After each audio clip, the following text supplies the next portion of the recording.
a way to fix that problem or seek, forgiveness, or for that to be brought to light.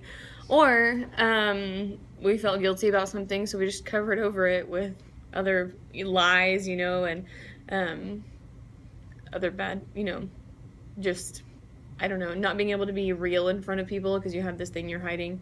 I think that would definitely lead me to anxiety. When I think of times where I did this, I'm like, I was very anxious that someone would find out, or that, actually, I think that what I was more anxious in whenever I felt guilty about something I did, was just not that someone would find out necessarily, because they wouldn't find out unless I told them, but it was the fact, it was like I was leading a double life. Like I had a double standard. Like I believed that was wrong, but I had done it and didn't deal with it, but I was also believing in all these right things, and so it was like I was conflicted internally, because I knew what was right, but I knew I had done wrong, and so it was like, but I didn't do anything about it, and I didn't want to expose it. So it was like a torturous, like I know I want God, but then I have Satan over here saying this and this and accusing me of this, which I did. But you know what I mean? It was kind of more, that's the anxiety I felt. It wasn't from like people. It was more from the internal conflict of like God and Satan kind of thing. So that to me is more of the terrible aspect of guilt, is that like double-mindedness, Okay, so practical evidences of the root of guilt: nervousness, on guard not to get caught, fear, afraid of God's presence, because it's going to expose it, and you could feel a number of emotions in that moment. Judgmental attitude, because you are guilty also. That's why some people say especially in a marriage, when a spouse is accusing another spouse of something, or is really paranoid about something, some people say it's usually because they are doing that thing. And it doesn't have to be in a marriage. It could be like in a friendship or something even. Or even just your typical judgmental attitude toward people. Sometimes it's because you are struggling with that very thing you're judging them for. So depression, because this negativity hangs over you. I can relate to that, because it's just like it drives you into this dark place. Anxiety, you are aware of possible judgment. Lack of concentration, because this heavy load means you cannot stay focused. Limited friends, lack of stability and attempts to control everything make it impossible to open up and develop friendships. So if you're feeling guilty about things, you're not being your true self and you're not opening up, and so you will only be able to connect so much with people, because you're not being transparent with them. So you might be transparent with a few friends, but like I said, limited. You're only letting a few people in. And chances are, if you're feeling guilty for something you did that violated God's law, the friends that you are letting in, that you are sharing that with, aren't very good friends, because they're not helping you like push you toward God to deal with that thing. They're just like, it's okay, or it's not a big deal, or it's not your fault. I don't know. Those friends that you have that don't really tell you what, like what the word says. They're just like, whatever you say, they're on your side. Those are not good friends. Like whatever you say, they're like, yeah, you have a right to do that. You don't want friends that are always, always, always on your side. Otherwise, to me, that's not a very good friend. Okay, so hypocritical. They're on your side, like they want the best for you, but everything you say is right. That's they not. Enable. Yeah, enable you to just be whatever and do whatever. That's not a good friend. Need people to hold us accountable. Those are the good friends. So hypocritical attitude, in order to cover up feelings. In order to cover up feelings, you're hypocritical. 2 Samuel 12, David's attitude after Bathsheba. Okay, so maybe we'll look at that. Well, I don't have my literal Bible with me. Can someone else look that up, please? I have my phone, which is recording.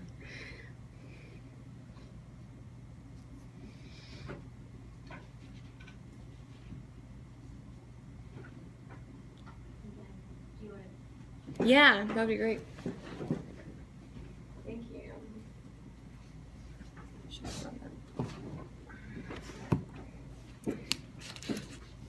Okay.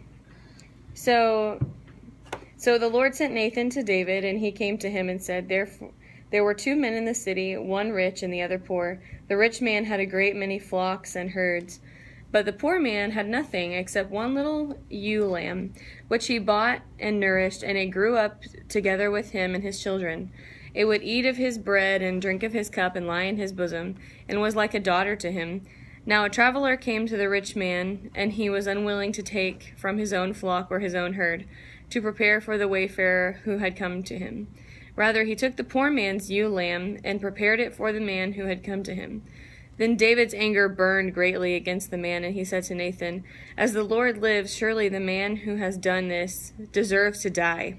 He must make restitution for the lamb fourfold, because he did this thing and has no compassion. Then Nathan said to David, You are the man.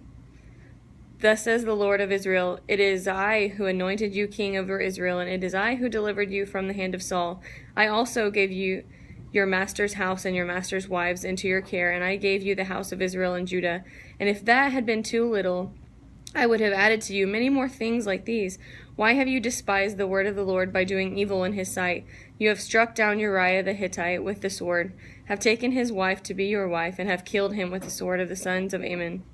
Now therefore the sword shall never depart from your house, because you have despised me, and have taken the wife of Uriah to be your wife. Thus says the Lord, Behold, I will raise up evil against you from your own household. I will even take your wives before your eyes, and give them to your companion. And he will lie with your wives in broad daylight. Indeed, you did it secretly, but I will do these things before all Israel and under the sun. Then David said to Nathan, I have sinned against the Lord. And Nathan said to David, The Lord also has taken away your sin. You shall not die. So, this hypocritical attitude, it comes from whenever Nathan's telling him that story about how the rich man took the poor man's lamb to give to the wayfarer instead of giving him one of his many. And he's like, how dare he? He had no compassion, And it's like, you just did the very thing that you didn't want. Like, that you are so angry about. So that's what it's talking about there. And I was trying to think of an example. Like where you get upset about something, but then you go and do the same thing to somebody else. I just did that the other day. I don't know if I want to tell the story. I felt bad because I was like, oh yeah, I didn't like when someone that did that to me. But I think I kind of just did that to this person. I should explain myself or something. But maybe I will. I don't know if it matters that much to that person.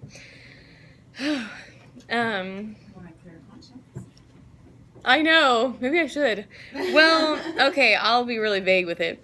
Whenever I was having Asher, oh gosh, I don't know if I want to tell this story. Okay, no, I have to be transparent before you guys, okay? No, whenever I was having Asher, one of my girlfriends was like, oh, I wasn't able to go to the shower, but I'm going to buy you a gift, blah, blah, blah. I'm like, oh, okay, awesome. I'm like, that's so great. Because I needed a couple other things. And then Asher came and was born and all, was growing. And, she never gave anything to me. And so I'm like, okay, I'm not, super upset. But I'm like, why did you even say anything if you weren't going to, you could have just not said anything and then I would never have been expecting it. And so I wasn't super angry. I was just like, that's kind of dumb because I thought we were kind of close. But anyway, so then this other girl, I was not super close with her, but I wasn't able to go to her shower, but I wanted to buy her something. And so I told her, I will buy you something. Let me know what you need. And she was like, oh, we don't really need that much, but our registry's still up, so you can just go look on there. Well, I ended up not having the money, and I never went on the registry, and so I ended up never getting her anything. And I'm like, I just did the same thing to her that happened to me.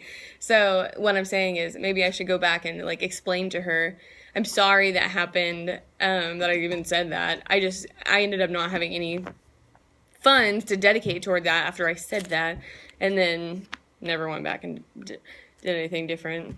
So, and I think I even rationalized it in my mind because I'm like, they're not a poor family. You know, it's not like the child is going without, you know, food or clothing or something. But I said that I would, so I should have, you know, because I just did the thing to her that was done to me. So anyway, so it's not a big deal, and I'm sure she's not like mad at me. We've talked since, I mean, maybe deep in her heart she is, but I don't know. So, but anyway, so that's what that makes me think of. I just thought of that the other day. Thank you. Then she could practice forgiveness. Yeah. Yeah. I might say this discussion has made me think I should probably just say something to her. I think that's funny, just on this level, just because, and I know you don't mean this, but you know, I wasn't able to come to your shower right at that funeral. Yeah. You know, and I told you that I'm still planning on getting Abraham's. Yeah, it's okay. That's why I wasn't going to tell the stories, because I saw your face. I was like, I'm not talking about you, though. I'm talking about someone else. I know you're not.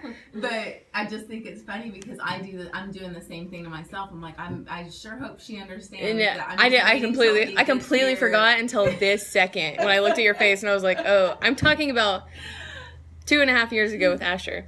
That this happened, and yeah, this time it's not. But it's the same thing. I'm doing the same thing that you're doing. Oh, right, but you didn't do it to somebody else, like, or it didn't. Well, like it didn't happen to you, and then you did it to somebody else, and you're like, cause see, I was kind of like, man, that really stinks. And I had this like little bit of hostility, but then I did it to somebody else. I mean, if it bothered me, why did I go do it to someone? So, anyway, that's what I'm saying. The hypocriticalness there. Right. So. Yeah, so I always find it interesting that, I mean, it's really sad, but I mean, we know that God restored David, and, he repented and he was brought within right standing, but it always like hurts my heart that the child that he and Bathsheba had was like, and had to die because of that, that sin. But, I never, until I just read that, I had never thought about it in that way, like, you had everything, but you had to go after the thing that wasn't yours, you know? Like, you could have asked for more wives, you know, if you wanted, but you just had to go do that. So, lust. Anyway. That was the last section. Maybe we'll talk about that on the test. Refinement, though. That was my word, you know, for my word study is refine. Oh, you wow. know, and that's refinement. That's the purification. Yeah. You know, from the old self being put to death at, you know, salvation and baptism to the refinement and sanctification. Yeah, whenever I think we had a little bit more limitation when we did a word study for this class, whenever I was in college, but I didn't really want to limit you guys. I kind of wanted you to be able to, I don't know, have a specific word on your heart and then research that, so it was more something you were passionate about or something that you really wanted to dig deeper on, you know. So you didn't choose power?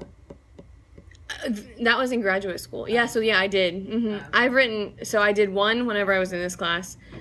I didn't look back at that one. I picked the more recent one that I did. That was for graduate school. I had to do 2 in that class, and that was my favorite of the 2 I did, so I picked that one. I don't think he limited us there either, but there is only Greek on there because that was a New Testament class. He wouldn't have had us do any Hebrew on there. So, further practical evidences of guilt. Overly self-conscious. Overly self-conscious will make you overly sensitive, which then will lead to an attitude of withdrawal or magnified pride and low self-image. So,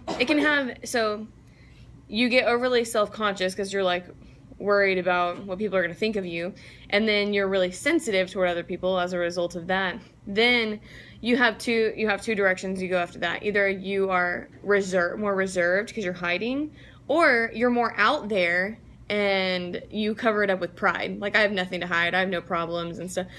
People respond in both ways. Whenever I have ever felt guilty about something, I am definitely the withdrawal type.